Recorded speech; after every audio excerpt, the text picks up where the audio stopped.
Hello students.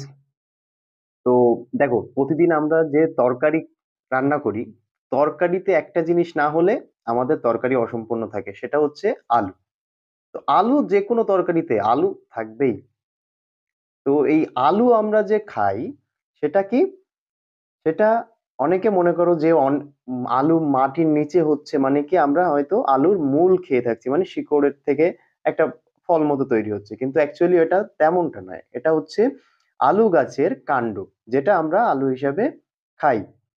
তো আলু গাছের কাণ্ড কি হয়, স্ফীত হয়, মোটা হয়ে এই আলু মতো ফল তৈরি হয়। তো এটা হচ্ছে আলুর কাণ্ড। আর এই যে মুকুল বেরিয়েছে দেখো, এটা একটা পুরাতন আলু।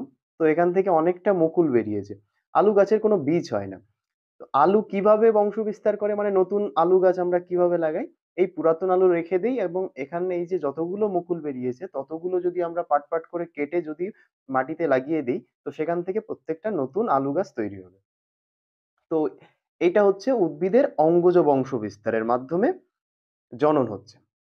এটা এক ধরনের অযৌন জনন, যাকে আমরা অঙ্গজ জনন হিসাবে পড়ি।